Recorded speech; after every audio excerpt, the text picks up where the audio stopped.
Changing into a snake and going after all her neighbors was sweet, until she got caught by 7 security guards who thought they had caught a normal snake, but that snake was Janet, and they planned on using her to cook a pepper soup.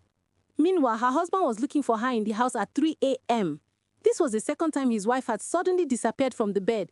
"I can't take this anymore. That woman must leave my house when she returns from wherever she goes," Mr. Paul said. Well, Janet was inside the bag as a snake. She knew she could not allow the security men to use her for the pepper soup, and time was running out. She remembered that if she didn't change back into a human before 6 o'clock, she would remain a snake forever.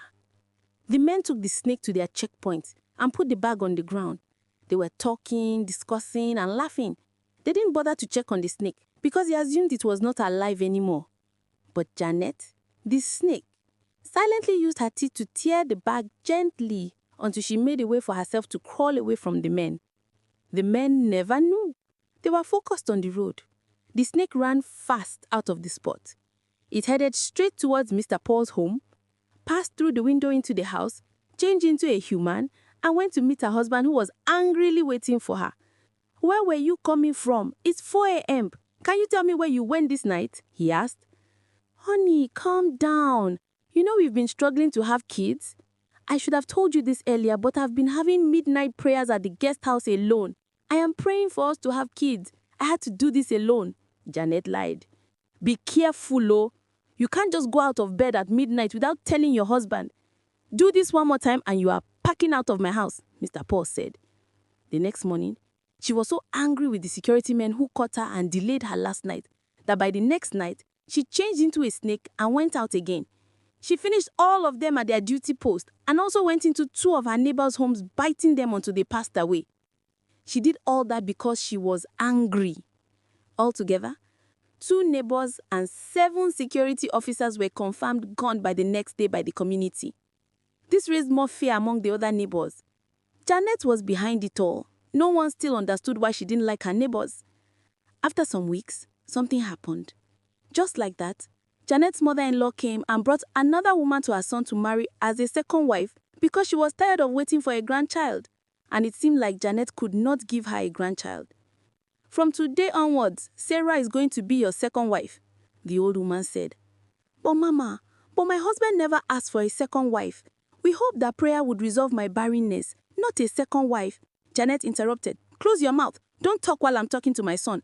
If you can't give me a grandchild, then Sarah will," her mother-in-law said, and left Sarah with them. Now Sarah would be living with them, but Janet didn't like that. She couldn't share her husband with another. She thought about changing into a snake and finishing Sarah, but another plan came to her mind.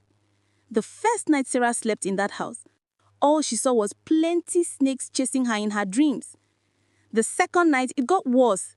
She was not just seeing plenty snakes in her dreams, but even during the daytime. As long as she closed her eyes, she would see the snakes. And whenever she fell down while running away from them in her dreams, she would see the effect in real life.